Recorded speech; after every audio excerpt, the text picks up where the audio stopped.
Buenos días, soy Gemma Sanz, la directora de Relaciones Institucionales de Madrid Network. Desde aquí daros la bienvenida a todos a este seminario web que promete ser más que interesante, que hemos organizado de la mano de Aimin, esa consultora de referencia internacional en I+D+I, y también de Space Startup, todo un referente, como muchos ya conocéis, en acelerar startup. Tenemos por ahí también a Jaime Abad. Y también acompañados por empresas, por entidades, por profesionales destacados en nuestro país y que pasaré a presentar en unos segundos. Sin duda vamos a hablar de un tema de tremenda actualidad, pero lleno de incógnitas para la mayoría de los mortales. Leía el otro día que en Google en los últimos 12 meses se han registrado 12 millones de páginas solo hablando de ciberseguridad, porque sin duda todos somos actores como personas, como empresas, como instituciones del ciberespacio, pero yo creo que no somos verdaderamente conscientes de si estamos gestionando bien nuestra ciberseguridad y si verdaderamente nuestras empresas están empleando herramientas para ello. Según la Corporación Internacional de Datos, dicen que en el año 2022 se invertirán 133.700 millones de dólares en soluciones de ciberseguridad. Bueno, para aclarar algunas de estas incógnitas, para dar un poco de luz a todo esto, contamos con un auténtico panel de lujo de expertos en ciberseguridad. Voy a presentarlos muy rápidamente a todos. Marco Lozano, responsable de servicios de ciberseguridad para empresas del Instituto Nacional de Ciberseguridad, de INCIBE.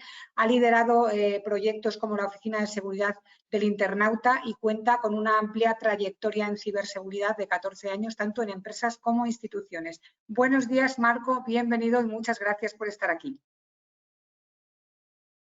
Tenemos también a Félix Muñoz, director general de Entelegi Innotech Security, empresa de ámbito internacional, también que ayudan a la implantación de nuevas tecnologías y ciberprotegiendo sus activos. Ellos dicen que las personas y las empresas llevan toda la vida cambiando, preguntándose cómo y cuándo, que lo único que hoy es distinto es la velocidad a la que nos lo preguntamos y, sobre todo, la velocidad a la que tenemos que abordarlo. Buenos días, Félix, y también bienvenidos a esta mesa. Buenos días. José Manuel Ábalos es colaborador en ciberseguridad y seguridad y defensa en diferentes medios televisivos, radiofónicos y revistas de ámbito internacional. Es presentador del programa Cosa de Hackers y trabajó como analista, como webmaster, como community manager. Yo creo que es un hombre tremendamente activo. Buenos días, José Manuel. Buenos días, encantado. Raúl Sánchez, CEO de Nemo, una compañía global a la vanguardia en ciberseguridad con un equipo de más de 700 personas. Él es todo un profesional con más de 20 años de experiencia en desarrollo de negocio en el mundo IT y en el mundo de ciberseguridad. Para grandes multinacionales es un apasionado en el mundo de la tecnología. Buenos días, Raúl. Buenos días a todos. Fernando Cocho, CEO de H4DM Inteligencia y Ciberseguridad, pertenece al Cuerpo General del Estado de la Comunidad de Madrid y lleva más de 20 años también colaborando con entes públicos y privados realizando tareas de asesoría en empresas como Deloitte, KPMG, Andersen Consulting. Buenos días, Fernando. Hola, buenos días. ¿Qué tal, Gemma?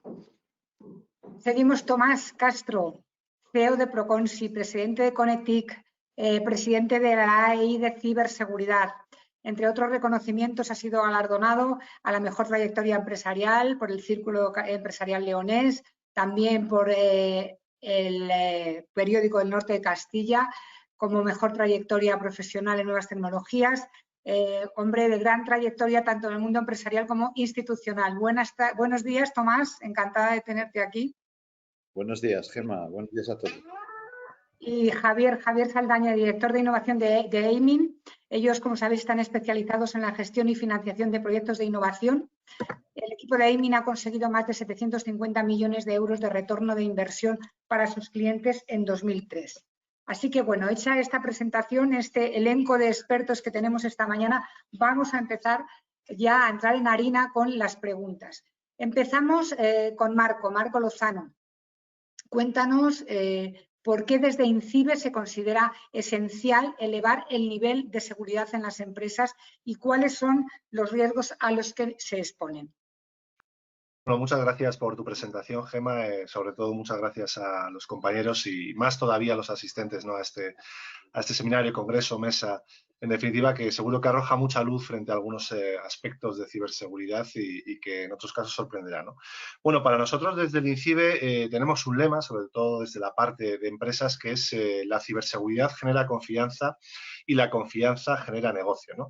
Al final, todo lo relacionado con la ciberseguridad es algo que va a ser muy necesario para que las empresas ganen en competitividad. Hace unos años veíamos que los procesos digitales, es decir, la digitalización en las empresas era vital para ser más competitivas. Ahora no solo es la digitalización, sino que además esa digitalización debe ser cibersegura, por decirlo de alguna manera. Antes, hablando con Fernando, hacía referencia a unos dibujos animados. Bueno, yo voy a hacer referencia ahora a Super Ratón, donde decía que era necesario vitaminarse y mineralizarse, ¿no? En este caso, para las empresas es necesario digitalizarse y ciberasegurarse, ¿no? En este caso, también, y hablando de las empresas, es importante mencionar que se suele decir que existen dos tipos de organizaciones o dos tipos de empresas, ¿no?, en relación a la ciberseguridad, que son las que han sido atacadas y las que lo van a ser. A mí me gusta incluir una más en concreto, que es las que han sido atacadas y aún no lo saben, ¿no?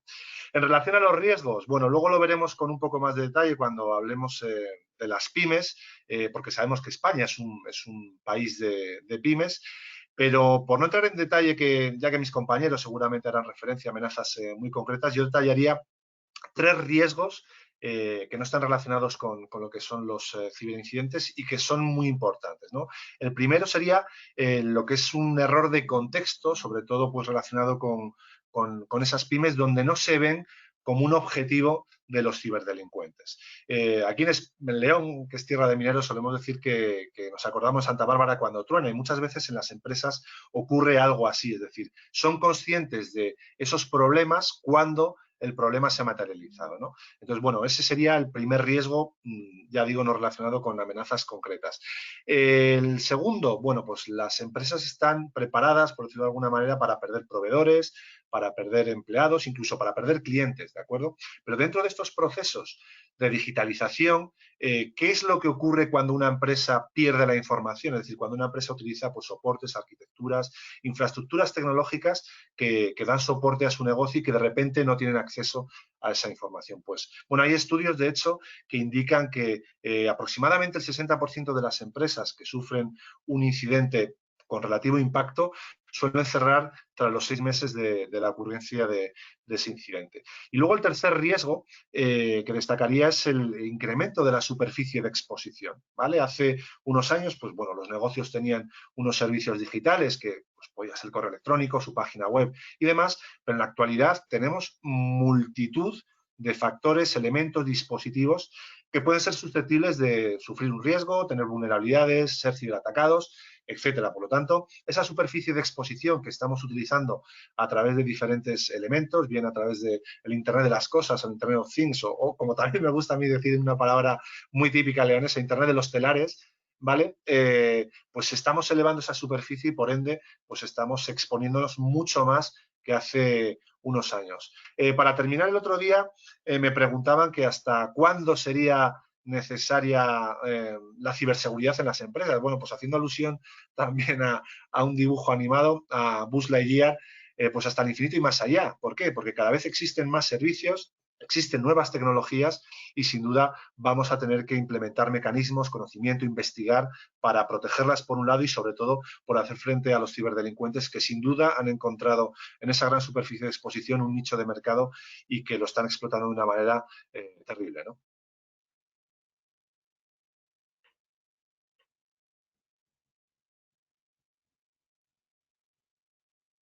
Me he quedado con la ciberseguridad genera confianza y la confianza genera negocio y hasta el infinito y más allá. Bueno, Félix, seguimos contigo, sé que tienes prisa, o sea que vamos un poco a hacerte las dos preguntas rápidamente porque has hecho encaje de bolillos para estar aquí, te lo agradezco mucho. ¿Cuáles han sido los principales ataques que las empresas han sufrido en 2020? Bueno, lo primero es agradeceros a vosotros que pueda estar con esta cantidad de profesionales en este evento, que yo creo que es todo un éxito. Y sí que me gustaría un poco recalcar algunos de los temas pues, a nivel que han pasado durante el año 2020, ¿vale? La primera parte que me gustaría comentar es un poco algunos datos estadísticos para que veamos que esto de la ciberseguridad de los ataques no es algo pasajero que un año ocurre y otro año no, sino que esto va en crecimiento año a año y por tanto nos tenemos que concienciar todas las empresas y todos los usuarios de Internet de que esto viene a quedarse con nosotros y va a ser un más a más. Para que veáis, respecto al reporte de incidentes que ha habido en la Agencia de Protección de Datos en el año 2019, fueron reportados solo 20 incidentes de brechas de seguridad. En el 2020 llevamos aproximadamente 1.107 notificaciones, ¿vale? Empresas como Tesla, Bolsa de Nueva Zelanda, Mapfre, Adif, Vueling, Decathlon, Honda, EasyJet, bueno, multitud de empresas han recibido durante este año ataques y con una profundidad muy grande, ¿vale? Ya es difícil encontrar una semana donde no aparezcan las noticias o en algún medio de comunicación algún ataque de alguna gran empresa, ¿vale? Y muchos de ellos se desconocen. Evidentemente, cuando tenemos esa visión, tenemos que tener en cuenta que lo que sale en las noticias es lo más gordo porque son empresas representativas, pero existe un sector de media empresa y pequeña empresa que evidentemente pues hay un desconocimiento porque no son importantes de cara a una noticia, ¿vale?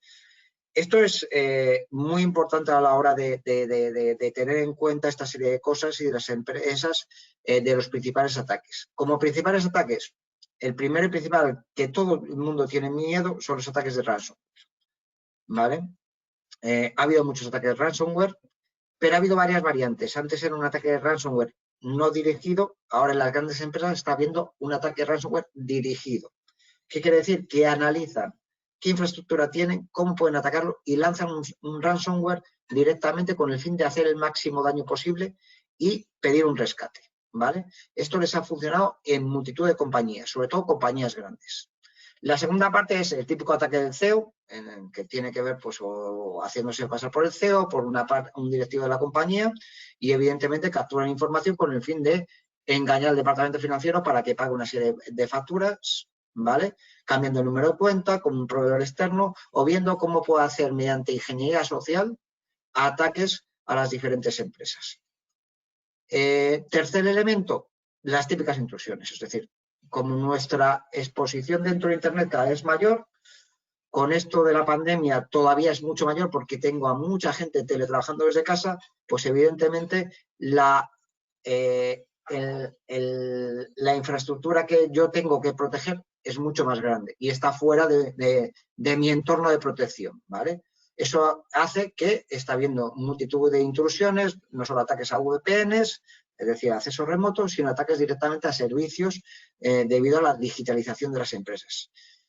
Y por último, estaríamos hablando del típico phishing, es decir, al final del phishing ha habido muchas campañas, no solo las típicas, evidentemente existen otra serie, pues las típicas, pues son la de correo, la de la agencia tributaria, la de Black Friday y evidentemente pues son las típicas campañas que intentan atacar tanto a empleados como en un momento determinado a usuarios o clientes de una determinada compañía con el fin de hacerse con los datos de esa compañía y poder acceder a sus servicios tanto de banca o realizarles un fraude.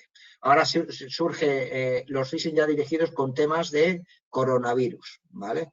Y eso también hay que tenerlo en cuenta, ¿vale? Tengamos en cuenta que el sector sanitario es uno de los más atacados este año, ¿vale? Hemos visto diferentes ataques que tienen que ver con hospitales y clínicas. ¿Por qué? Porque se convierte en un elemento fundamental en nuestra vida debido al coronavirus y evidentemente hay que elevar los niveles de protección que tiene el sistema sanitario español, ya sea hospitales que en un principio, como no recibían casi ataques, pues no tenían un nivel de seguridad adecuado. Y yo creo que eso, por iniciar, básicamente son los principales ciberataques que ha habido a lo largo del 2020. Como te tienes que ir, te hago la siguiente pregunta. Un poco cómo prevenir todo esto. Y también me gustaría, cuando hablas de los rescates, ¿se conoce alguna cifra que haya pagado alguna empresa por este rescate, por su secuestro de datos? Porque, bueno, entiendo que ahí se barajarán cifras Depende del tamaño de la compañía. La cifra va en función del número de equipos que han sido cifrados, ¿vale? Entonces,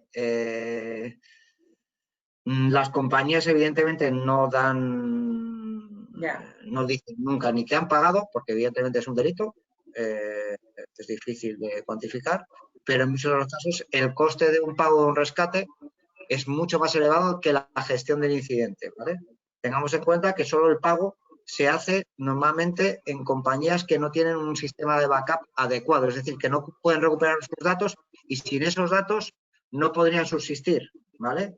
Entonces, en esos casos, evidentemente, solo te queda la opción de pagar y rezar, porque nunca sabes si te van a descifrar, te van a mandar las claves de descifrado y por eso vas a poder seguir funcionando de la forma que funcionabas anteriormente, ¿vale?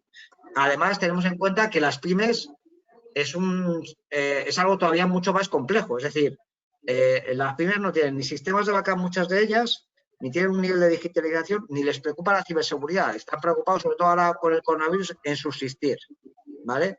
Siempre, el otro día, viendo el anuncio televisivo de INCIBE, al cual los felicito, me dejó un poco eso, porque tienes una Smart TV, de repente ves el mensaje estás despistado y dices, ostras, que me han cifrado el televisor, ¿vale? O el equipo que tú tengas. Entonces, me gustó mucho el tema porque es algo que tiene mucho miedo y sobre todo las pymes tienen que tener en cuenta una serie de cosas. Es decir, el hacer temas en ciberseguridad no es tan complejo, ¿vale? Y esto tiene que ser algo como tener un antivirus o como tener internet, ¿vale? Va conmigo, porque de ello depende que subsista el día de mañana ante un ciberataque o tenga que cerrar una empresa, ¿vale? Entonces, al final es tener 4 medidas de seguridad, como pueden ser los backups, tener antivirus, tener medidas de protección y tener alguna empresa especializada, que no hace falta que tenga de confianza, que te pueda asesorar en un momento determinado. Es decir, el problema que tienen las pymes es que muchas veces desconocen el mercado de la ciberseguridad y debido a eso no se dan cuenta a quién tienen que llamar. Y llaman pues, a los de los equipos de microinformática que les dan un asesoramiento débil, que no son especialistas en esto de ciberseguridad, que les dicen que paguen de una forma y no deben de pagar. Que al final, en un momento determinado, lo primero es mantener la calma y saber qué tienes que hacer y sobre todo ir fortaleciendo la infraestructura que tienes actualmente, ¿vale? Y que no hace falta hacer grandes inversiones. Las inversiones van dirigidas a la cantidad de información que tú quieras proteger y la importancia que tenga para ti en el negocio, ¿vale? A veces tú puedes parar tu negocio durante un día y no tiene una repercusión muy grande, ¿vale? Entonces sí que tenemos en cuenta eso y desde Innotec, por ejemplo, hemos sacado y siguiendo la iniciativa de fortalecer a las empresas más débiles, un servicio muy dirigido a las pymes, que lo que pretende es pues tener los básicos de ciberseguridad de forma que si esa pyme sea atacada tenga los elementos suficientes para no tener que cerrar el negocio. Esa es la idea fundamental y tener un asesoramiento especializado.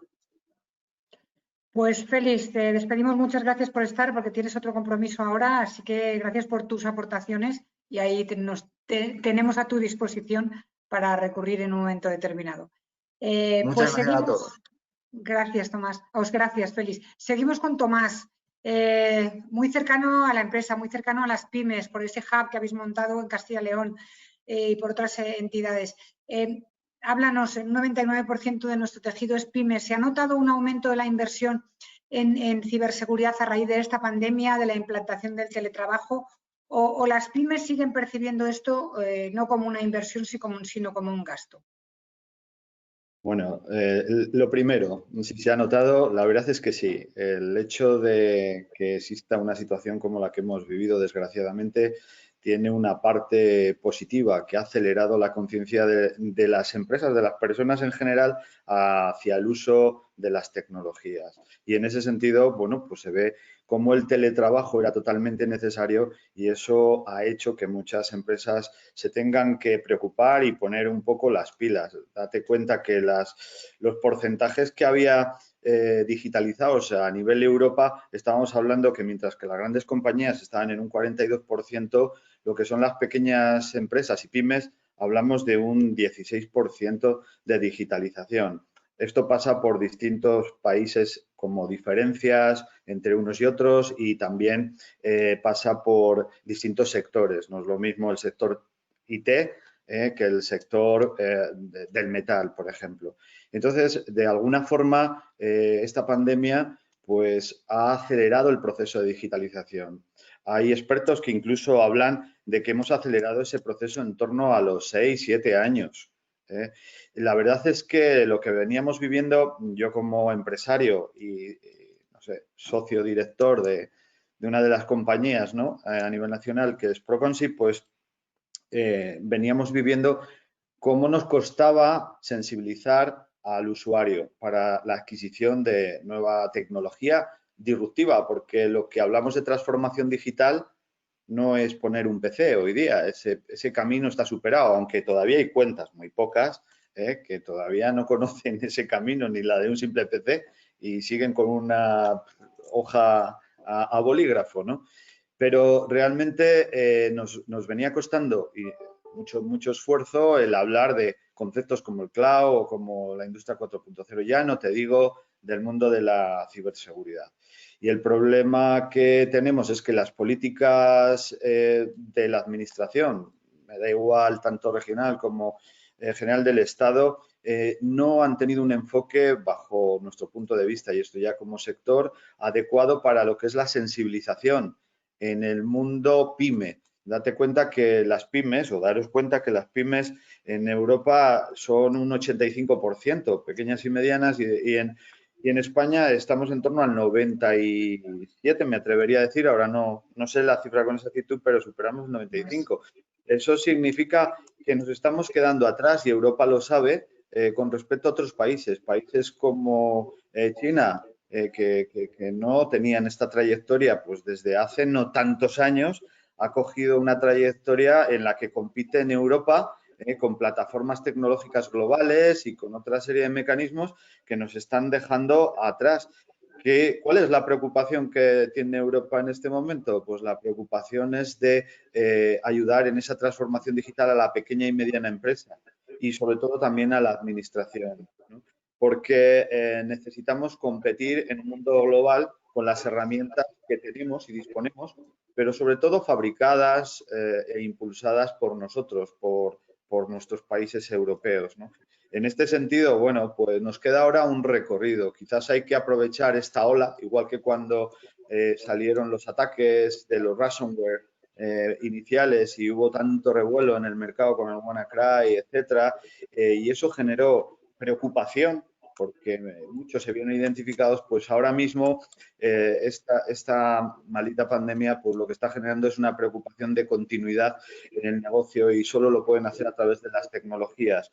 Y eso, bueno, pues tiene la parte positiva de que sensibiliza de una forma más automática, igual que hablaba del ransomware. Pero nos queda tanto a la administración general del Estado, autonómica, europea, etcétera, una labor de saber invertir en ese apoyo hacia el mundo de la pequeña y mediana empresa, y a las empresas fabricantes de saber que hay un mercado ahí que tiene unas necesidades que es distinto al de las grandes compañías, pero que hay que ayudarle a crecer en ese sentido. Sí, Gemma. Hola. Se ha quedado bloqueada. Creo que se ha quedado congelada. Sí, Gemma se ha quedado ahí. Hola. Sí, te oímos, Gemma. ¿Ya? ¿Me oís? Pero no te vemos, no te vemos. Voy a cambiar un momentito. No sé si ha terminado Tomás ya. Y si me Yo oís, sí, hacer la siguiente pero bueno, puedo seguir. Lo único es que no quería ocupar los luego seguimos. Ha habido un pequeño corte, pero bueno, si me oís, sigo con la siguiente pregunta y ahora intento mejorar esto. Fernando, hablemos de Business Intelligence. ¿Qué es? ¿Por qué es interesante la inteligencia para las empresas españolas? ¿Qué aporta la inteligencia en esa toma de decisiones de los empresarios? Cuéntanos un poco sobre esto. Bueno, buenos días, Gemma. Gracias por darme esta oportunidad de hablar en este foro. Bueno, lo primero que hay que hacer es darnos cuenta que, al igual, como ha dicho Tomás, que no había una concienciación en temas ciber y que hay que hacer un apostolado ya desde el INCIBE o de otras entidades para que la gente sepa lo que es la tecnología y la ciberseguridad, también ocurre lo mismo, y sigue ocurriendo lo mismo, en temas ya un poquito más anteriores, como es el tema de la inteligencia, ¿no? El análisis de información para la toma de decisiones. La inteligencia de negocios, la inteligencia en sentido estricto, que es el cambio o la transformación de la información estructurada o no, depende del caso, el famoso Big Data, que nos da muchos datos, pero no saben cómo colocarlos, pues esa información estructurada se convierte en conocimiento con una metodología, que es la metodología de inteligencia, y nos permite tomar decisiones. Es decir, saber quién, cuándo, cómo y por qué sabe qué nos perjudica o que nos beneficia y que en ese caso tengamos que tomar alguna decisión. Es importante porque, al igual que hace unos años la contabilidad se informatizó y el que no la tenía informatizada pues desaparecía del mercado por competitividad, al igual que ahora la digitalización se nos ha impuesto para la supervivencia, y si no, a los datos me remito con la pandemia, la inteligencia es algo que si no se ejecuta, si no se ejercita por parte de las empresas y no es tan caro, por parte de las pymes desaparecerán. En otros países, la inteligencia de negocios, la business intelligence o inteligencia competitiva, el saber qué hace el otro para poder hacer benchmarking, imitarle, seguirle o incluso copiarle, pues las que no lo hagan desaparecerán del mercado. En países mucho más pequeños o atrasados teóricamente desde el punto de vista tecnológico o desde el punto de vista social, están ya tomando conciencia de que tienen que ir, por un lado, los temas de seguridad informática y, al mismo tiempo, esa seguridad informática los que tienen que facilitar es la capacidad de tomar decisiones con herramientas de inteligencia. Es decir, si yo tomo una decisión o estoy buscando una información y no la protejo, es como no hacer nada. Es como abrir mi libro de contabilidad y mostrárselo a la competencia.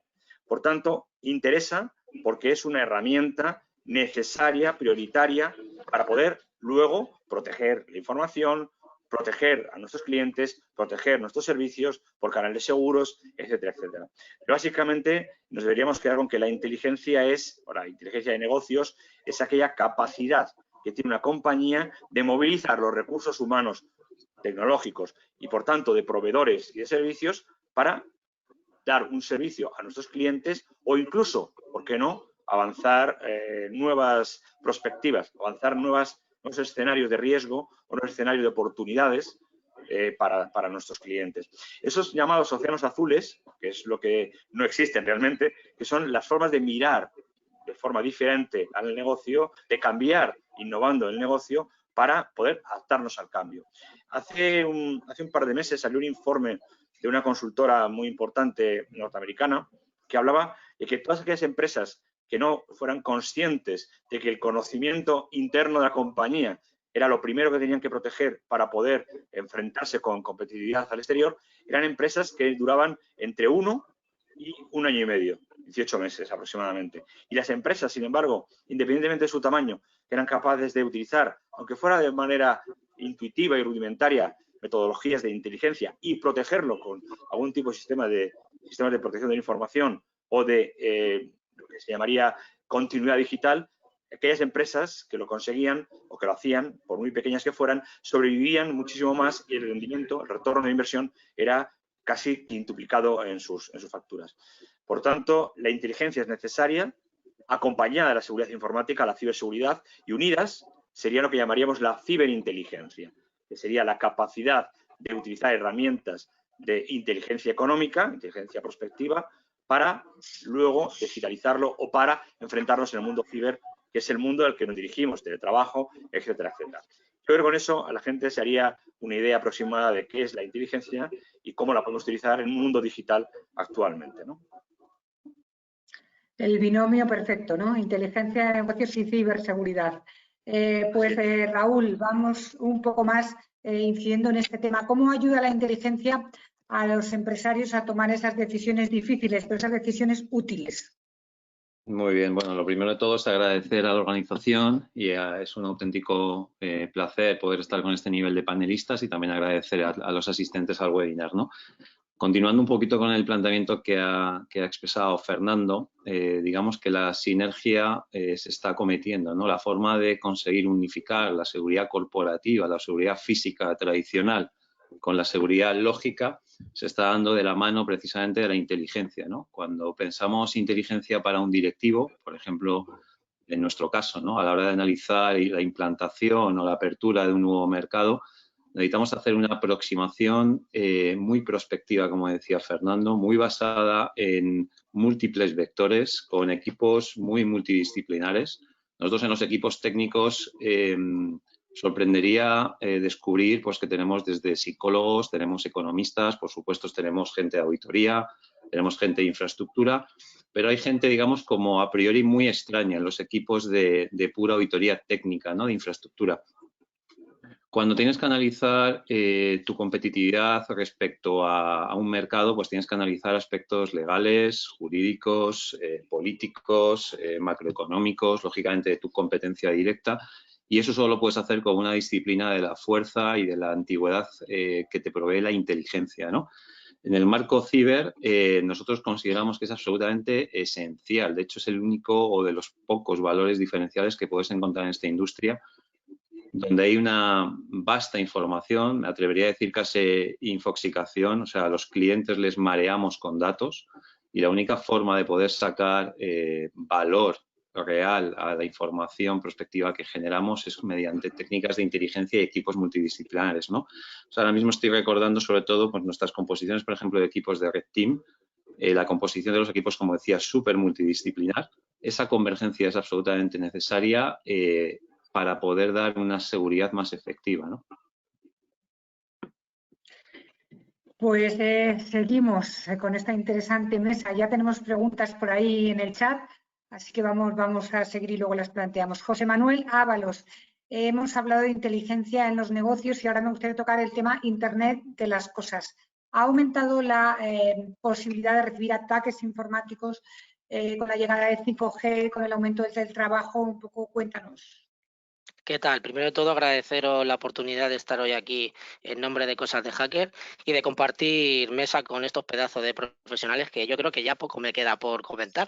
Si ya ellos han comentado un poco todas las bondades que hay y que se esconden tras la ciberseguridad, a mí solo me queda rematar y sacar el coco más a relucir, ¿no?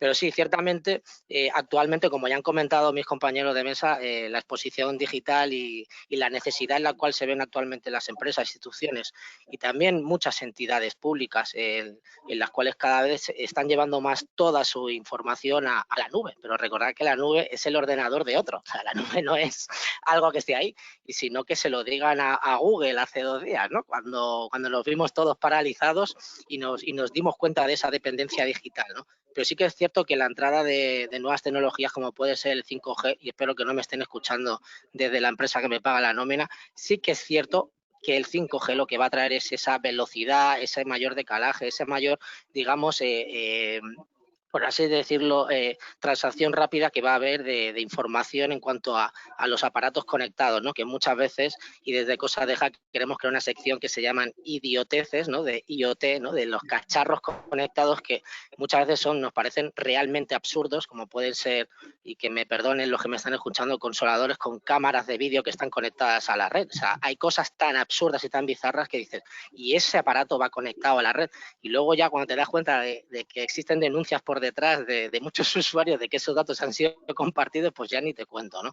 Pero sí, ante esta vorágine de este crecimiento que hay de aparatos conectados a la red y esa velocidad que va a existir con la aparición del 5G, aunque ya está el 6G en ciernes, hay un debate abierto de si realmente el 5G se va a llegar a implantar el 100% de los territorios. El 5G tiene muchas bondades, pero una de sus digamos, handicaps es que las antenas se tienen que conectar unas con otras más cercanas, ¿no? No tienen esa distancia, ¿no? Y eso va a provocar que lo mismo nos instalen en todas partes. Pero bueno, es otro debate. Lo cierto es que todas estas tecnologías, toda esta, digamos, este crecimiento exponencial de los aparatos, lo que lleva es que muchas de las empresas vayan a economizar y no se centren en la seguridad, en el diseño. ¿Qué quiere decir esto? Yo siempre pongo un ejemplo chorra, muy chorra. Tú imagínate que eres un granjero, tienes un montón de vacas y lo que quieres es, bueno, vamos a conectar un pequeño collar en el cual me dé datos de cantidad de CO2 de mis vacas, si la vaca está bien, si no está mal y demás. Y tú colocas ese aparatito en el cuello de tu vaca, ¿no? Y ese aparatito lo más probable es que sea tan barato que no se hayan, digamos, percatado o no hayan visto, o sí, lo hayan hecho con intencionalidad, el no meter nada de seguridad. ¿Qué quiere decir esto?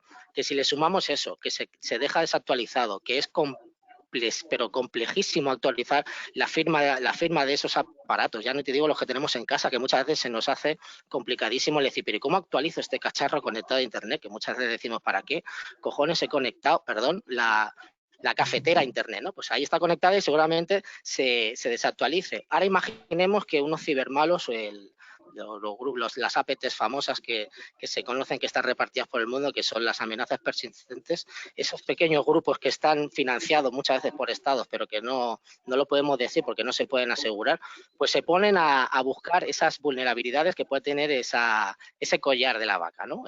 Porque eso es a lo que se dedican, a buscar, a crear y a explotar las vulnerabilidades. Pues ahora cojamos esos collares y hagamos una red zombificada, ¿no? Ahora estos collares ya están bajo mi dominio.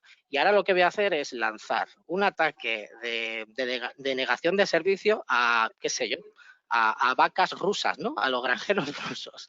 Y entonces con lo que consigo es cada vez tener más aparatos zombificados, porque no se han tenido en cuenta esa seguridad bajo el diseño, aglutinar más esas redes de aparatos zombie y poder realizar ataques de denegación de servicio o de otra índole a instituciones o a empresas, ¿no? Aquí hemos hablado que efectivamente el impacto que tiene digamos, las pequeñas empresas, que no suelen tener ni planes de continuidad de negocio, ni planes de contingencia, no suelen supeditar, digamos, su ciberseguridad a otras empresas para que les echen un cable, sino que es el informático de turno, que es el que está colocando el ordenador, o pínchame aquí el ratón y de paso asegúrame la red. Entonces ya ni te cuento si les hablas de hacer backups o si les hablas de tener el backup, digamos, en la regla esa del 3x1, ¿no? No me queda mucho más que añadir, ¿no? La realidad es que los gobiernos de los estados son conscientes. Cada vez se están elevando los grupos de mando, por ejemplo, mandos conjuntos de ciberdefensa de nuestro país o de Estados Unidos, que en el 2017 se elevó a la calidad de estratégico. Ojo, o sea, es que esto ya lo vienen diciendo los verdaderos analistas de geopolítica, ¿no? Es el quinto, por así decirlo, dominio, ¿no?, de la guerra.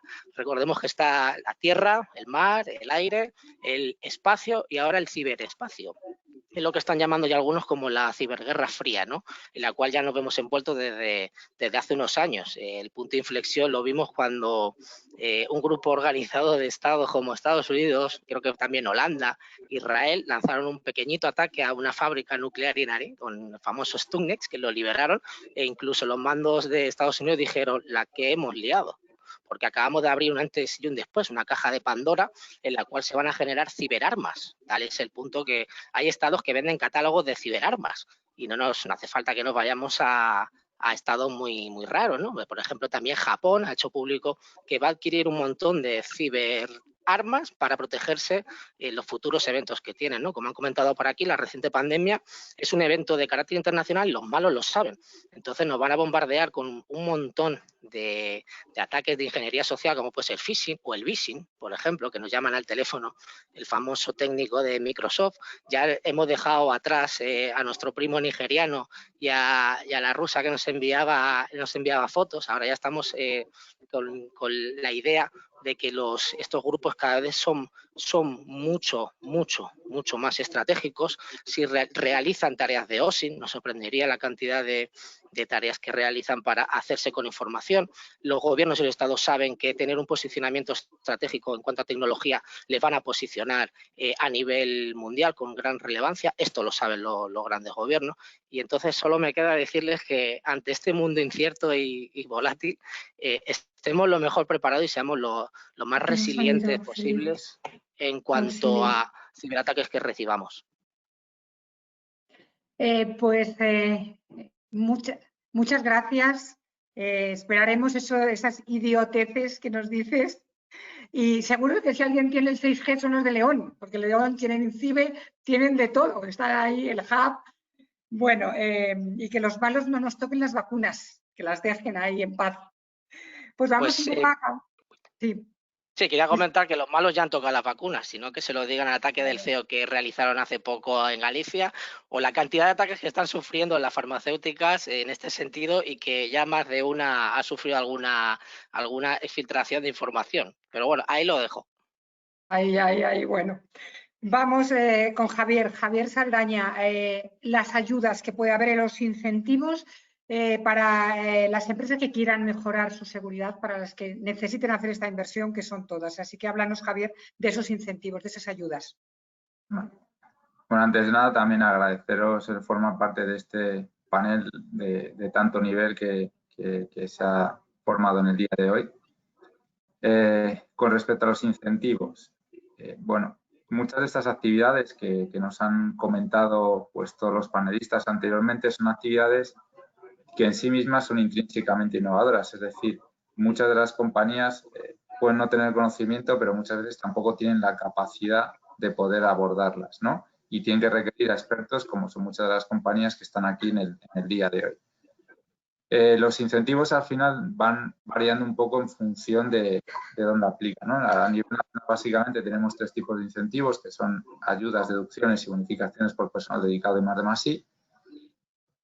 Y aquí depende un poco del perfil de la compañía. Cuando estamos pensando en esas empresas grandes, medianas o pequeñas que quieren mejorar su ciberseguridad, normalmente optan a 2 instrumentos. Uno, ayudas específicas que además en el corto o medio plazo se van a potenciar con esos fondos europeos que tienen que llegar a través del plan de recuperación, y ayudas que tradicionalmente en lo que es a nivel nacional ha venido canalizando, por ejemplo, organismos como Red.es, ¿no? Entonces, ese tipo de iniciativas lo que permiten es que esas compañías pues, puedan abordar proyectos para mejorar o para implementar medidas de ciberseguridad en sus organizaciones. Por otro lado, estarían empresas, pues como muchas de las que hoy están aquí, que dan esos servicios para ayudar a esas organizaciones a mejorar esa ciberseguridad, ya que al final podemos también dividirlo en 2 pequeñas patas, ¿no? Una pata de ayudas cuando desarrollan productos, es decir, muchos de los servicios que dan empresas como Proconsi, como Nemo, como Innotec, como el resto de las que forman aquí hoy este panel, son productos tecnológicos que han tenido que desarrollar, que han tenido que luego poner a la venta o en esos servicios, y que se pueden beneficiar de ayudas o incentivos como deducciones y un menor pago en el impuesto sobre sociedades. Y por otro lado está la mera actividad que en sí misma, como decía, bueno, pues es innovadora, ¿no? Que pueda tener una pequeña parte en algunos puntos de artesanía, ¿no? Y de know-how individual, que muchas veces es el factor diferencial, ¿no? El conocimiento que esos técnicos que comentaba, por ejemplo, Raúl, tienen en cada una de sus dimensiones, pues muchas veces es un factor diferencial. Pero un factor que al final también aportan a ese cliente final una innovación, y por el cual también pues compañías como Nemo, como Innotec, como Proconsi, como cualquiera de las que dan servicios a terceros se pueden beneficiar. Pues gracias. Vamos a volver con Marco Lozano. Hemos dicho y habéis señalado matices de la ciberseguridad, pero el tema del tamaño que nos importa, también dependiendo del tamaño de las empresas, las microempresas son objetivo de los ciberdelincuentes, porque al final España tiene un porcentaje de pyme muy alto, pero la mayoría son micropymes. Entonces... En efecto, Gema. De hecho, de esas micropymes, creo recordar, bueno, es un estudio de hace 3 años, la última vez que lo vi, que la mayor parte de ese 90 y pico % que mencionaba antes Tomás estaba formado por empresas, microempresas de menos de 5 empleados, con lo cual estamos hablando de una gran cantidad de autónomos o empresas que son muy pequeñitas. En INCIBE identificamos esta necesidad pues allá por el año 2012, y a partir del año 2014 empezamos a desarrollar pues multitud de servicios que sirvieran por un lado como soporte para estas pequeñas organizaciones, y también como germen para aproximar la oferta y la demanda, ¿no? En ese sentido, pues sin duda esas microempresas, además por esos riesgos que comentaba antes, que no se ven como un objetivo de los ciberdelincuentes, porque realmente tienen bastante preocupación ya con ocuparse de su negocio, es decir, de llevar a cabo la actividad que les da dinero, con lo cual todavía tienen menos motivo para preocuparse de la ciberseguridad, ¿no? Antes Félix hacía referencia a numerosos ataques del año pasado que habían afectado a grandes compañías, ¿no? Ha nombrado a DIF, a Mapfre, a un montón de ellas, ¿no? Pues imaginemos si estas grandes empresas se han visto afectados por esos ciberincidentes de tan elevado impacto, ¿qué es lo que no le puede ocurrir a una microempresa que no tiene capacidades, que no tiene conocimientos, que no tiene implementado siquiera un pequeño plan de contingencia como una copia de seguridad en un disco duro que se puedan llevar semanalmente a su casa o a algún otro sitio? Bueno, pues el impacto es terrible, ¿no?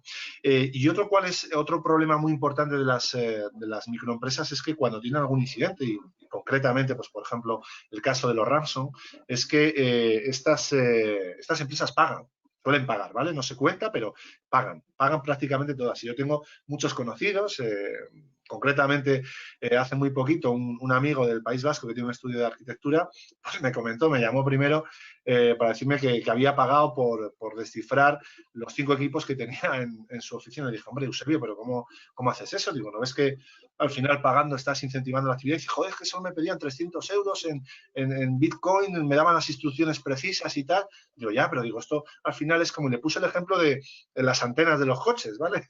Lo típico que hacía, bueno, voy a decir que no lo hacía, ¿de acuerdo? Que cuando te robaban la antena del coche, pues tú cogías y se la quitabas a otro. Es decir, es una actividad que, como todos al final la estamos llevando a cabo, pues nunca se va a detener. Con el caso de los ransom, pues ocurre lo mismo. Y luego, en el tema de las microempresas, yo creo que también existe una falta de información para que conozcan que realmente la implementación de tecnologías de ciberseguridad se ha democratizado, ¿vale? Siempre es bastante habitual que cuando hablamos con alguna empresa, pues, oye, tienes que implementar esto, tienes que hacer una política de copias de seguridad. Les suena todo, no a chino, pero como algo muy sofisticado y sobre todo algo que les va a suponer un desembolso importante. Nosotros desde INCIBE lo que tratamos de hacer es enseñarles, mostrarles que es mucho más sencillo de lo que ellos creen y que realmente implementar 4 cositas muy básicas les van a ayudar muchísimo a la hora de estar protegidos frente a esos incidentes que sin duda las microempresas son la perita en dulce de los ciberdelincuentes.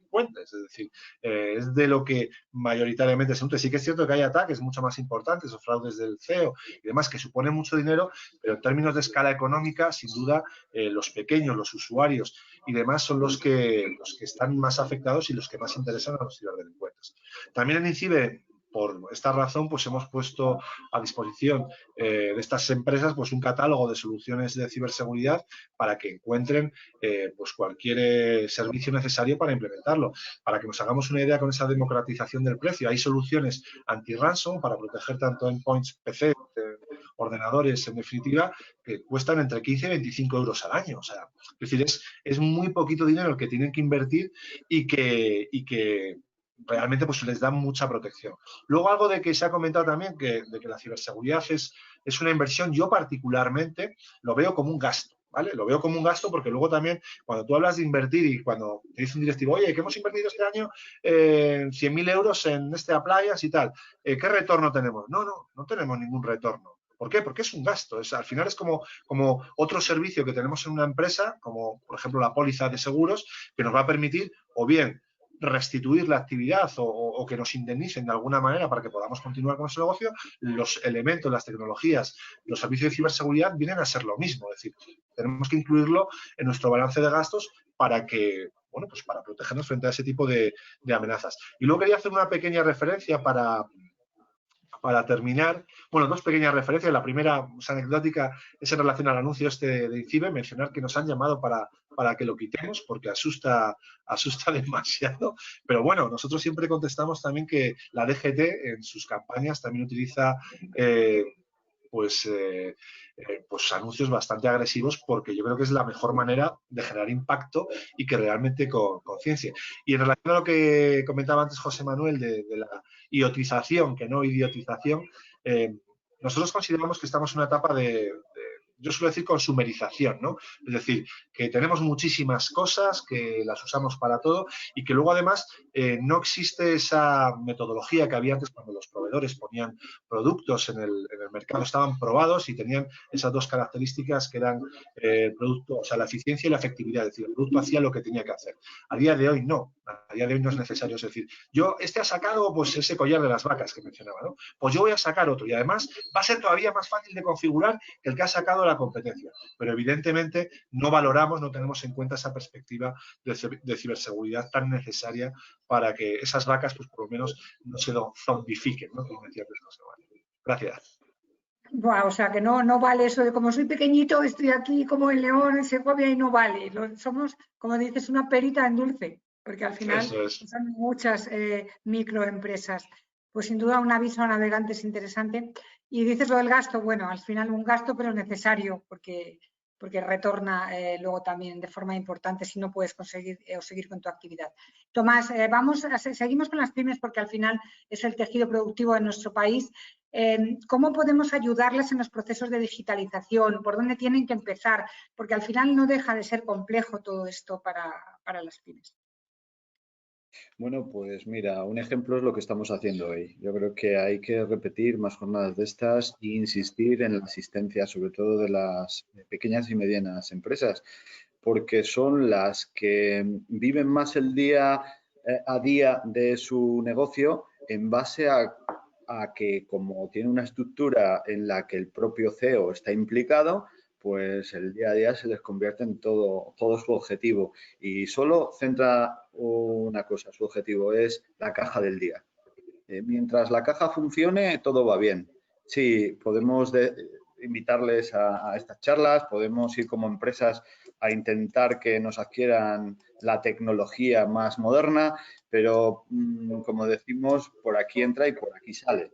Con algo se quedan. Eso es lo que hemos vivido. Como dije antes, la pandemia ahora ha sensibilizado los ataques y las vulneraciones que aparecen en pymes, que nos estamos encontrando ransomware hasta en comercios, que el ataque de fraude al CEO está ocurriendo todos los días y que lo estamos viendo los que estamos atendiendo a la pequeña y mediana empresa.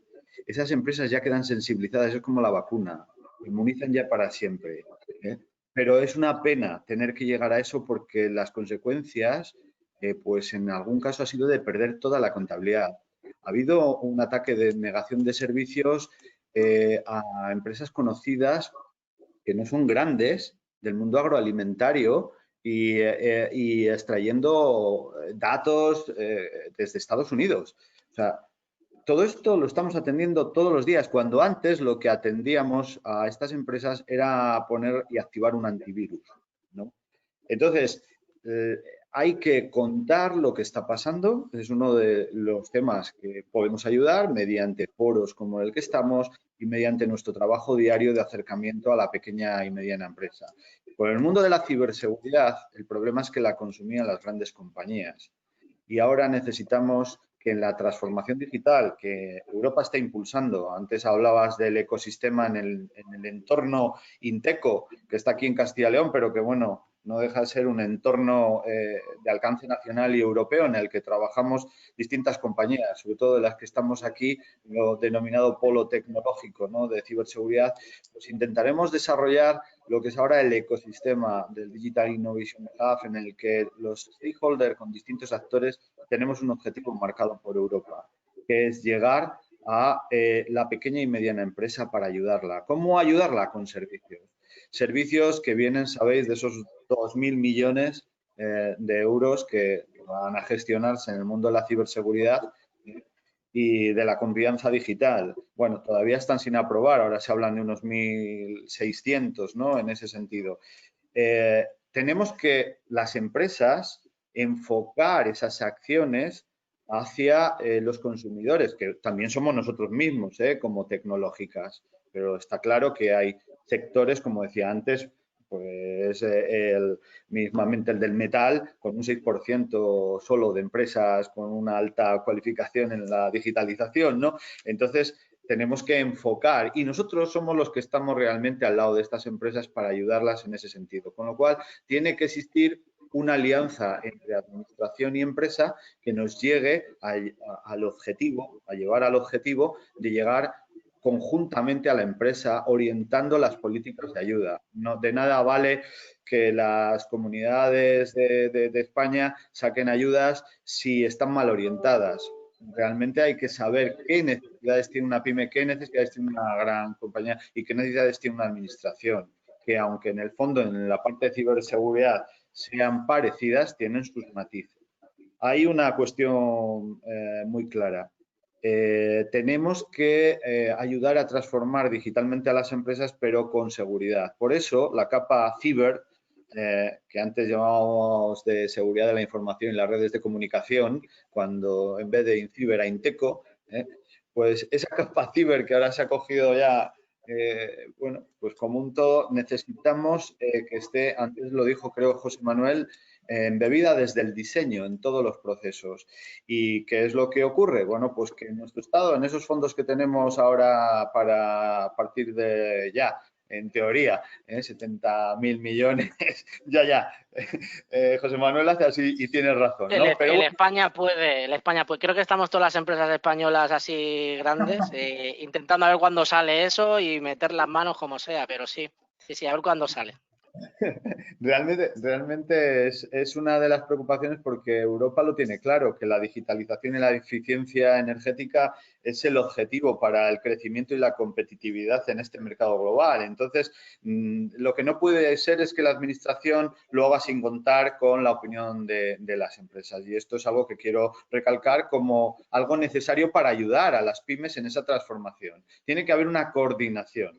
Y esa coordinación va tanto en los fondos como en las necesidades. Las necesidades que nosotros detectamos, como dije antes, como proveedores de soluciones, pero también las que ellos en un ecosistema como el que antes comentaba, manifiestan como necesidades y hay que escucharlas. Entonces, esto es un trabajo de ecosistema, de colaboración. Yo soy de los que opino que si los políticos están como están, allá ellos, pero nosotros realmente deberíamos, como empresarios, como profesionales que somos, crear un país tecnológicamente interesante, ¿no? Porque siendo mejor que Rumanía, Rumanía políticamente se ha llevado al centro de competencias, pero sin embargo Rumanía, por ejemplo, está a un 8% de alta cualificación tecnológica con respecto, por ejemplo, a Dinamarca, que está en un 56%. Entonces, veamos ahí cómo fallan las cuestiones, ¿no?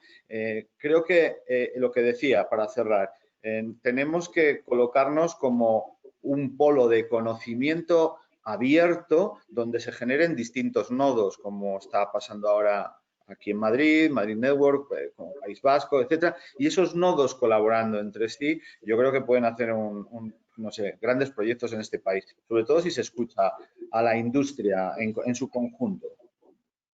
Sin duda importante lo de nodos de conocimiento y el Digital Innovation Hub que habéis montado en Castilla y León, pues sin duda es un punto de partida interesante. Fernando, vamos a seguir hablando sobre el tema de la inteligencia de negocio, pero tópicos un poco que desterrar y cuánto puede costar un proyecto, porque al final todo repercute en las finanzas empresariales. Así que hablemos de números. Bueno, lo primero, desterramos tópicos respecto a lo que es la inteligencia y lo que no es la inteligencia. La inteligencia no es espionaje. La inteligencia es una forma de adquirir conocimiento y adquirir información para la toma de decisiones. El espionaje es un delito. En el caso de España, el espionaje industrial está condenado entre 6 años y un día y 12 años y un día. Es un delito penal, ¿no?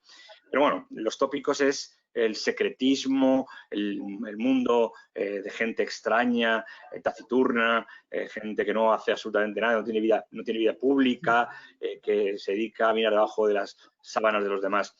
La inteligencia no es eso. La inteligencia, como la informática, tampoco es el friki sentado delante de un ordenador, navegando durante horas y buscando idioteces, como decía José Manuel. Sabe también bastante, sabe bastante, por cierto, sabe mucho de inteligencia, aunque no lo haya dicho, sabe bastante de inteligencia, muchísimo. Los tópicos es que la inteligencia no es más que una herramienta, una forma de mirar, una metodología para que esas empresas, esas picoempresas, sean capaces incluso de adquirir conocimientos o ser conscientes de que tienen conocimientos que ya poseen y cómo articularlos. Por tanto, el tópico de que la inteligencia solamente se la pueden pagar los grandes, bueno, pues en lugar de llamarla inteligencia, llamémosle gestión del conocimiento. Me da igual. En lugar de llamarle gestión del conocimiento, llamémosle capacidad de innovación o de prospectiva de análisis de tu cliente, de tu mercado, de tu entorno, de tu barrio, de tu distrito, del que te compra el pan. Eso es hacer inteligencia, conocer los datos de tu cliente, en este caso, aunque seas una empresa muy, muy pequeña. Y por muy pequeña que sea una empresa, puede hacer inteligencia. Puede que a lo mejor esa empresa no pueda individualmente, pero lo puede hacer sectorialmente, por barrios incluso, por los colectivos de asociación de empresarios de un barrio, o puede hacerlo por un sector estratégico, que puede ser el agroalimentario, que como bien decía antes José Manuel con lo de las vacas, es un sector que no olvidemos que se lleva el 60% de los impuestos con la política agraria comunitaria y es el sector que menos protección en ciberseguridad tiene en esa información. Costes, el coste de oportunidad. ¿Qué te cuesta no hacerlo? Desaparecer.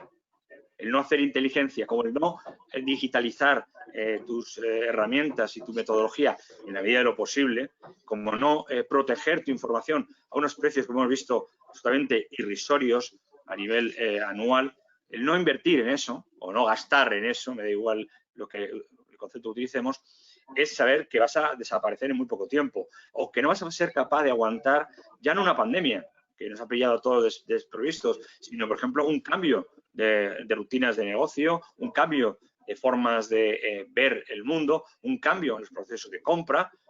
Aquellas empresas que han sido capaces de rápidamente en la pandemia vender sus productos online, que no es tan fácil como parece, o hacer comercio puerta a puerta, han logrado sobrevivir mejor que aquellas que han tenido que cerrar porque no estaban ni digitalizadas, ni preparadas, ni orientadas para la toma de decisiones en un mundo cada vez más cambiante. Los costes, Gema, son altísimos entre vivir y no vivir. Pero el coste real de la inteligencia es un coste bajísimo. Es decir, no se trata de tener tu célula de inteligencia que cuesta un dineral, con tus 5 analistas bien formados que cobran un dineral o que deberían cobrar un dineral. No es así, ¿verdad?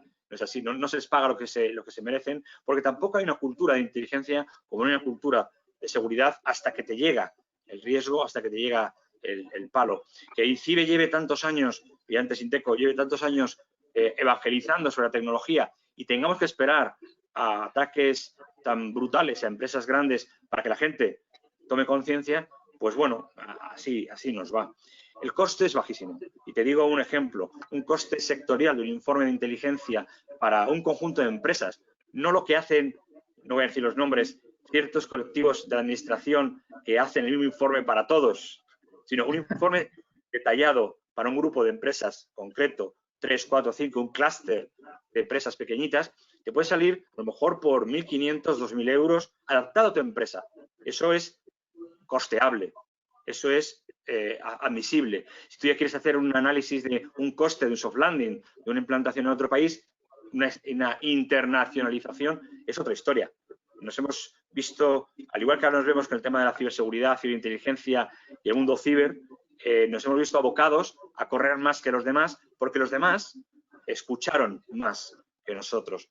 La evangelización fue más fácil en otros países que en este. Hace 48 horas hablaba con un clúster de industrias de la inteligencia, de la seguridad y la defensa, que a día de hoy siguen el día de la marmota pensando que cuando otros lo hagan, ellos lo harán.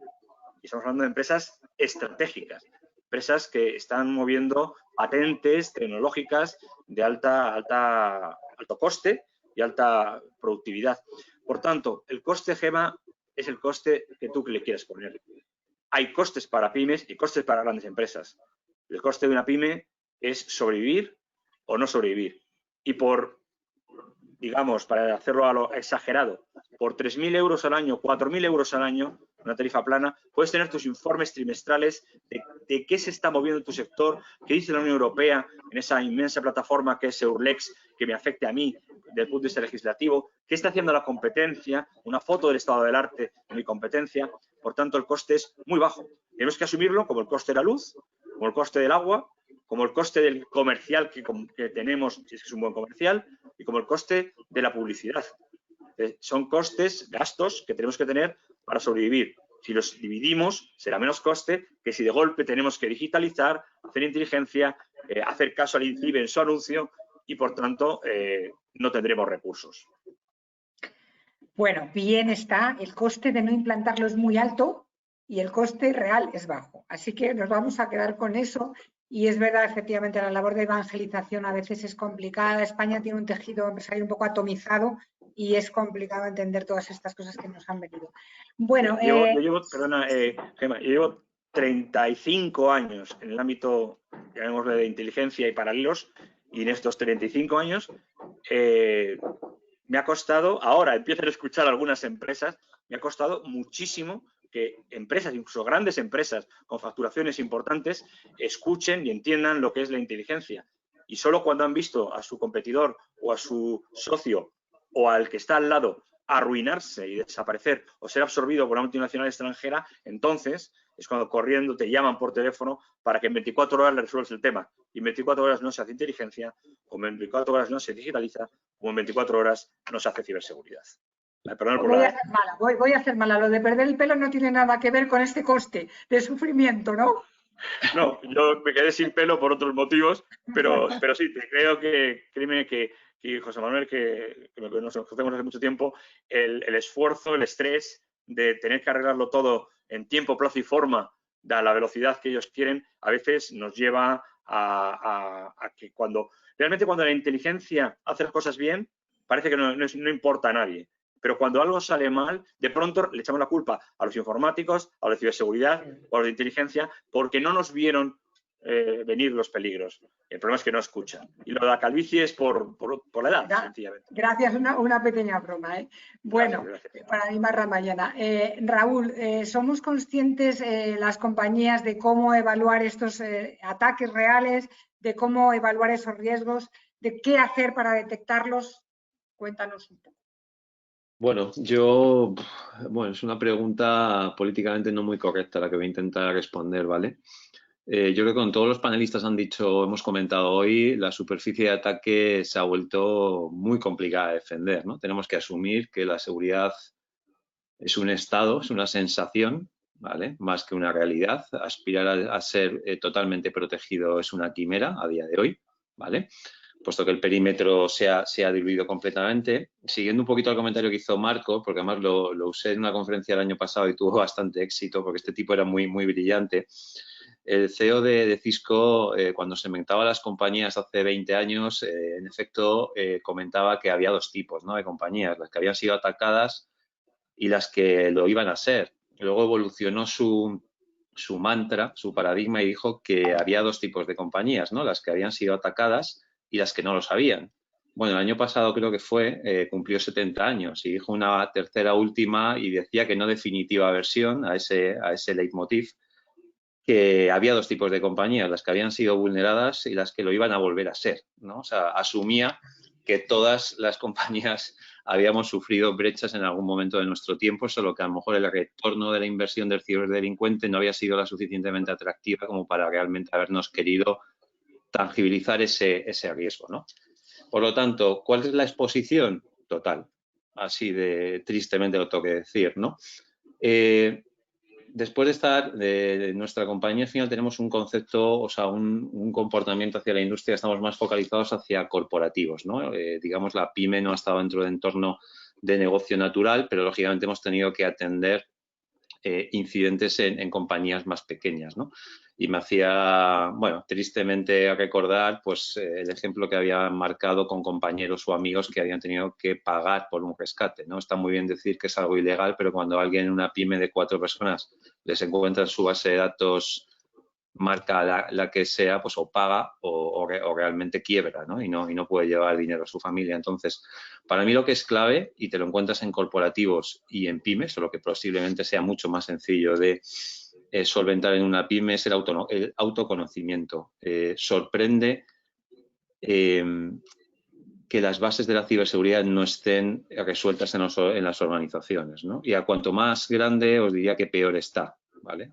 No hay una causa-efecto, pero bueno, quiero decir que el autoconocimiento, ¿qué quiero decir? La parte de identificación de los activos. Es sorprendente ver la cantidad de organizaciones que no conocen el parque tecnológico que tienen, el software, el hardware, las versiones. Entonces, por ahí es una forma tan sencilla de buscar y explotar una vulnerabilidad que es esencial empezar por la base de la seguridad, saber de qué me tengo que proteger, saber qué tengo, ¿no? Sin saber qué tengo, implementar medidas y adoptar tecnologías o comprar servicios tiene poco sentido. Y eso sí que vemos que es una falla generalizada en la industria. Igual si asumo que en un gran corporativo no está cubierta, pues entiendo que en una pyme todavía con una conciencia y un presupuesto menor, pues mucho más difícil, ¿no? Pues entonces, para mí, para poder correctamente evaluar los riesgos, primero es que me tengo que conocer como empresa, qué tengo. Luego, lógicamente, tener identificado también dentro de ese proceso de autoconocimiento qué para mí que es crítico, cuáles son mis procesos de negocio críticos y cuáles no son. Y dentro de esos críticos son los que tengo que conseguir aislar y contener en términos de ciberseguridad, ¿no? Y luego, haciendo alusión pues también a los comentarios un poco que hacía Fernando, que coincido plenamente, es poder tener desplegados servicios de alerta preventiva, alerta temprana, de prospectiva, saber por dónde me van a poder venir los riesgos, ¿no? Saber cómo está compañías similares a mí de otras industrias, cómo está la situación en el país, cómo está mi sector, un sector, todos pensamos el sector financiero o ahora el sector salud, ¿no? Pero todos los sectores tienen riesgos específicos, que os voy a decir ahora del riesgo del sector industrial, ¿no? Con las IoTCs que también nos podemos encontrar allí, ¿no? Entonces, yo creo que al final es un término a lo mejor un poco psicológico, pero quizá el autoconocimiento para poder evaluarte los riesgos y lamentablemente las organizaciones no se conocen correctamente, ¿no? Luego, una vez que ocurren los riesgos, como decías, Gemma, ¿qué pasa si los detectan? Bueno, pues primero no salir corriendo, ¿no? O sea, una anécdota fue que en una entidad financiera de este país conectamos unos sistemas de monitorización concretos de gestión de vulnerabilidad y creo que entre el día a día y medio aproximadamente llevábamos identificadas 3.000 vulnerabilidades. Eso escaló al Consejo de Administración, o sea, se montó, una situación política muy difícil de gestionar, ¿no? Lógicamente, dentro de esas 3.000 vulnerabilidades, una vez que se priorizaron y se asimilaron a los procesos de negocio realmente críticos de la entidad, pues se vieron que a lo mejor de 3.000 pues no había pocas, ¿vale? No recuerdo la cifra, pero a lo mejor había 150 que eran de orden absolutamente prioritario, ¿no? Por la vulnerabilidad y por la forma de poder hacer una intrusión a la organización, ¿no? Entonces, primero es conocerse, después priorizar, digamos, no volverse loco con lo que los sistemas pueden lanzar. Ahí es básica la inteligencia, la priorización y la inteligencia, porque sin eso, lógicamente, estamos muy perdidos. El trabajo del CISO a día de hoy en España, bueno, pues pasa por ser un auténtico infierno, ¿vale? Bajo mi punto de vista. Con lo cual, creo que debemos de pasar de tratar información o datos a tratar conocimiento. Y eso, pues bueno, hay que emplear mucho presupuesto en cuadros de mando, en mucha documentación, procedimentación, bueno, estratificación de la información por alguna forma de decirlo, ¿no? Creo que hay que también mesurar el coste-beneficio de la implementación de tecnologías, ¿no? Hay que intentar buscar un equilibrio porque que haya una brecha de seguridad no quiere decir que vaya a ser vulnerada. Los ciberdelincuentes al final no dejan de ser unas empresas que buscan un retorno a sus acciones. Entonces, puede ser que nos interese incluso focalizar en brechas de seguridad asumiendo que dejamos otras abiertas, ¿no? Lógicamente, a nivel de estas estrategias, o tenemos totalmente convencida a la dirección de las organizaciones, me da igual que sean corporativos o sea al dueño de la compañía, o esto va a fracasar. El eslabón débil siguen siendo las personas, la tecnología no nos va a ayudar, nos va a acortar tiempos, nos va a ayudar en la analítica, pero el factor humano es absolutamente esencial y para poder formar, para poder concienciar, tiene que estar implicada la dirección, ¿no? Yo, por ejemplo, Félix hacía una referencia como uno de los ataques principales, digamos, los ataques de ransomware con inteligencia, ¿no? Totalmente contextualizados a la realidad de un cliente para tener éxito, lógicamente, ¿no?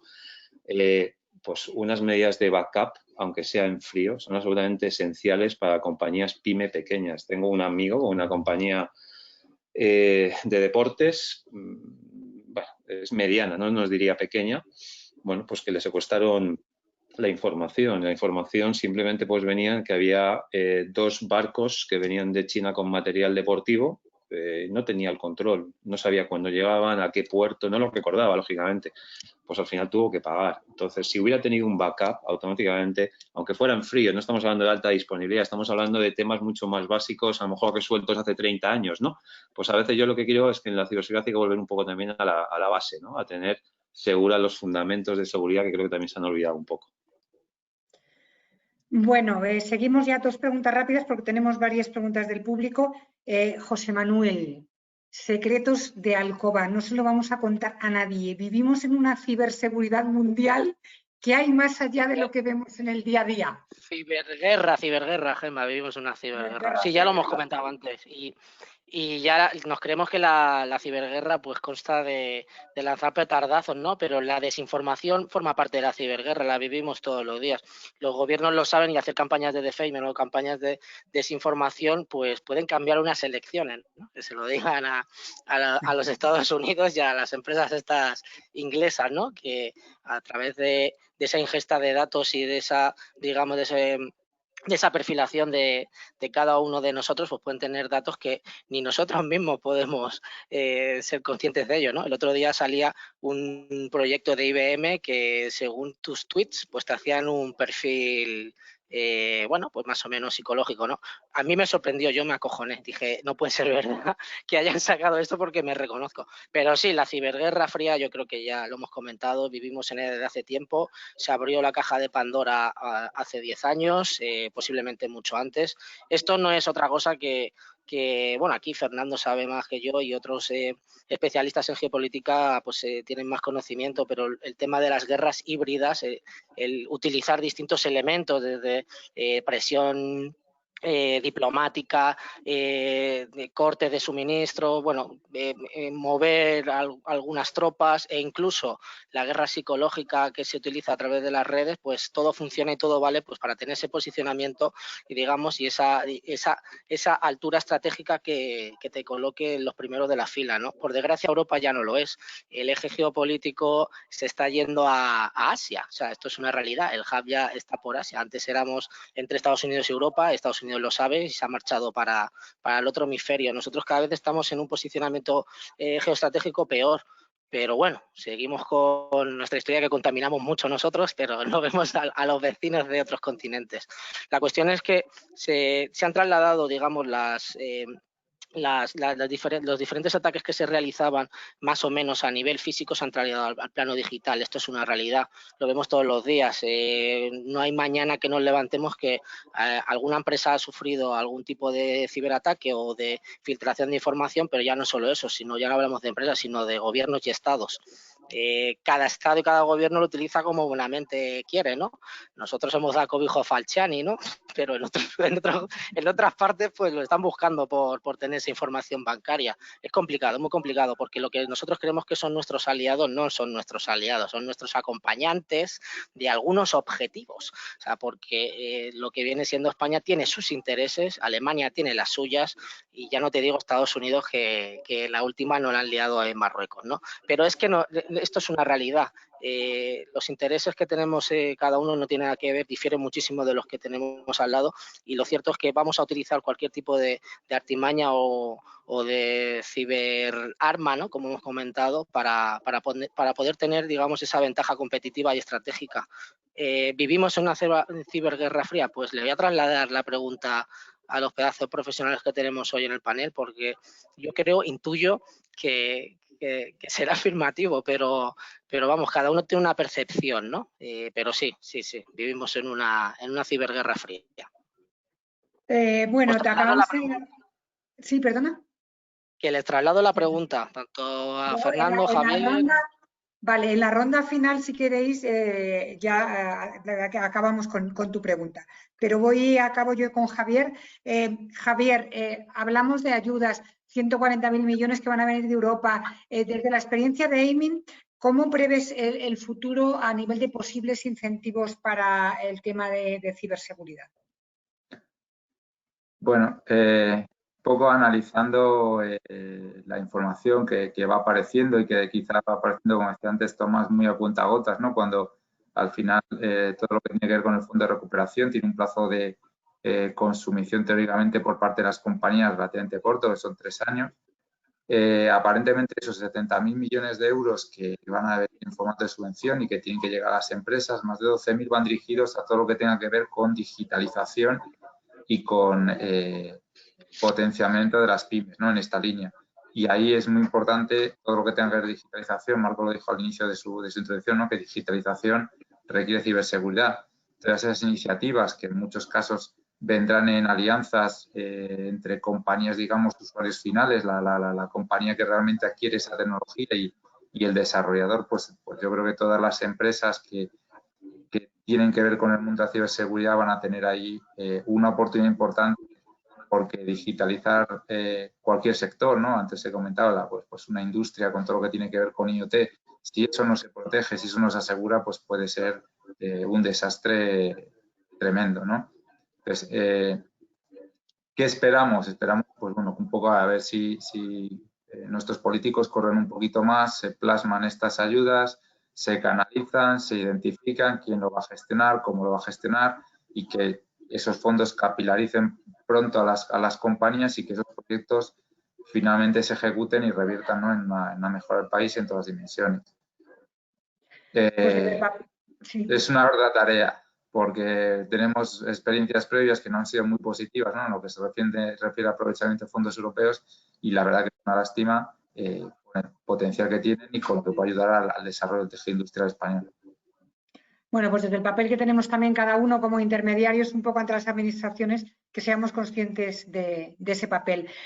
Voy a pasar las preguntas para cualquiera de vosotros, Tomás, Javier, Marco. Soy Manu Díaz de AIMIN. ¿Cómo vosotros, soy de León y me gustaría conocer vuestra opinión sobre el posicionamiento de la ciudad como referente en ciberseguridad?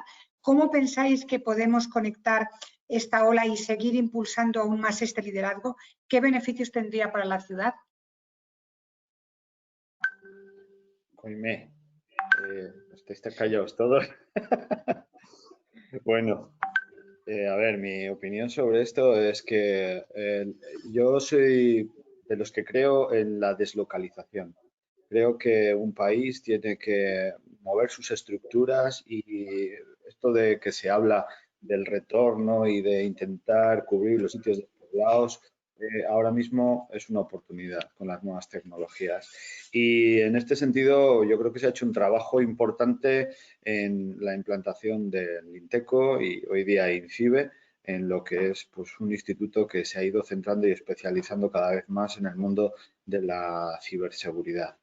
Realmente es un ecosistema que lleva mucho esfuerzo. Aquí no es solo una cuestión de gobiernos, es una cuestión de que aquí hay compañías, muchas de ellas estáis aquí, todos, que hemos colaborado de alguna forma con este ecosistema. Por lo tanto, creo que es necesario tener un punto de referencia en el cual centrar los esfuerzos para ayudar al crecimiento de la transformación. Y ese punto, que lleva desde el 2005 gestionándose, no es una carrera que se haya hecho de forma inmediata, es una carrera que ha llevado su esfuerzo, como he dicho, de muchas compañías que estamos en el entorno y de la administración en sí. Entonces, en esa colaboración, hoy día pues hay un foco de desarrollo de conocimiento. Antes Fernando hablaba de la inteligencia artificial, viene por el conocimiento. Lo que se trata aquí es de tener un centro de conocimiento, y ese centro de conocimiento está en León como podría estar en cualquier otra ciudad. En León por las circunstancias que han sido y porque el centro de referencia en este momento en España es INCIBE, que el gobierno también ha nombrado como centro espejo, que va a formar parte de ese ecosistema europeo. De hecho, ya forma, porque muchas de las empresas que estamos aquí estamos en EXO, que es la organización en materia de ciberseguridad que se creó bajo el paraguas de las CPPP, que son los contratos público-privados, y en los que hemos desarrollado distintas actividades dentro de los fondos de Horizonte 2020 encaminados a la investigación en Europa, ¿no?, de las compañías en ciberseguridad. Bueno, pues hoy la Administración quiere dar un paso en la resiliencia y en un montón de opciones más, creando un centro de investigación que tiene que ver con el mundo de la industria y sobre todo enfocado pues, a la tecnología en ciberseguridad. Y no es solamente el hecho de ese centro, sino que lo que viene detrás es una red de centros que van a colaborar para poner pilotos en marcha y que intentemos hacer buenos proyectos que no dependan de los países, como decía antes José Manuel, para entrar en lo que yo también creo que puede ser un riesgo. Tenemos que sabernos proteger, ¿no? Entonces, Europa ha dado los pasos creyendo en una deslocalización, por eso no está en Bruselas todo, y yo me alegro porque siempre parece que siempre levantan la mano los mismos. Entonces, yo creo que la disputa estaba entre León y Rumanía. Precisamente yo era de los que consideraban eso porque, bueno, aunque España tiene varios centros ya de la Unión Europea, de otras especializaciones, bueno, en el tema de seguridad creo que todo este trabajo que explicaba antes ha dado pie a tener un ecosistema con una capacidad de poder presentar la memoria que se ha presentado. Es que no hay otro en España. Claro que hay empresas muy importantes en el mundo de la ciberseguridad y están aquí, ¿no? Y el ENICE, que es un foro en el que la industria se comenzó a reunir allá por el 2005, quizás 6. Bueno, gracias. Pues es algo interesante porque, Marco, porque al final es donde compartimos, hacemos networking y nos trasladamos conocimiento. Vuelvo a lo de Fernando. El conocimiento es lo que nos da la inteligencia y es con lo que podemos desarrollar el futuro de nuestro país a través de desarrollar nuestras regiones, porque aquí no es todo Madrid, no es todo Bilbao, no es todo Barcelona, pero tampoco es todo León. O sea que lo que tenemos que, decía yo antes, aprender es de no caer en lo que hacen nuestros políticos, ser muy individualistas y somos más, yo creo, inteligentes socialmente y tenemos que tener la capacidad de colaborar y dejarnos un poco los individualismos aparte, ¿no? Ese es el objetivo que nos hemos fijado en el clúster de ciberseguridad, por eso tiene la calificación de excelente a nivel nacional. Mantenemos esa calificación, intentamos desarrollarlo y abrirlo en todos los aspectos a cualquier región de España, ¿no? Pues tiene futuro. Sin duda, Tomás, interesante reflexión. Vamos rápido porque no querría estar mucho más de y media, porque es verdad que la gente también tiene que seguir con su mañana. Una pregunta para el que queráis rápida de barra libre. Dice, a nivel de empresas es importante tener protegida toda tu información confidencial, pero a nivel personal, ¿es tan importante? Yo prefiero que me vendan anuncios de algo que me gusta que de algo que no. Un saludo, muchas gracias por el evento. Bueno, si me permiten mis compañeros, abriré yo el fuego. Cuando alguien te vende algo, te regala algo o te dice que algo es gratuito, el coste, el precio, lo que pagas es tu intimidad. A veces en un ataque empresarial o un ciberataque no se hace con un ransomware, sino se hace a lo mejor filtrando la información privada, personal del CEO de la compañía, que a lo mejor lo que hace es vulnerar su reputación y, por tanto, hacer que sus acciones caigan, por ejemplo. Por tanto, a nivel personal es tan importante la protección de la información siempre y cuando no sepamos separar el ámbito empresarial del ámbito privado como la propia información de la compañía. Si yo fuera un alto directivo de una compañía importante, no le dejaría mi ordenador de trabajo a mi hijo para que jugara a Dios sabe qué cosas y le dejaría el móvil del trabajo para que hiciera cualquier tipo de chat con cualquier tipo de persona. Entonces, al igual que las empresas tienen que protegerse, la información privada de las personas debe protegerse. Que te vendan anuncios, siempre y cuando tú lo permitas. Que te vendan cosas, siempre y cuando tú hayas dado los datos. Como decía una vez, hace ya tiempo, José Manuel, nadie se ha leído los criterios de control jurídico de Google cuando hacemos aplicar, aceptar en el Gmail, por ejemplo. Y como eso, muchas cosas. Queremos ser los últimos en algo, pero no somos conscientes de la responsabilidad. Y termino diciendo algo muy importante que decía José Manuel, la ciberguerra. La ciberguerra lleva mucho tiempo. Antes era menos ciber y más de otra forma, pero sacarle la foto de un presidente de gobierno con un agujero en el calcetín mermó su reputación internacional. Sacar los trapos sucios de la cama de alguna monarquía extranjera, pues sacó temas políticos muy importantes y vulneró esas informaciones. Al final tenemos que ser menos cainitas y de ser un poco más de tareas colectivas, compartidas, solidarias, en modo clúster o en modo como sea. Bueno, yo creo que da para otra mesa redonda, por eso tanto a Jaime como a Rebeca o a Aymin vamos a comprometernos a hacer otra, porque tenemos que ir acabando. Me quedo un poco con eso de que todo proceso de digitalización tiene que ir encuadernado instrumentos de ciberseguridad y hasta el infinito y más allá, porque esto solo ha hecho que empezar. Muy buenas mañanas a todos, gracias por vuestro tiempo, por vuestra generosidad en compartir el conocimiento y bueno, hasta la próxima. Buena mañana a todos y si no os veo, pues una feliz Navidad. Igualmente. Muchas gracias. Lo mismo a todos.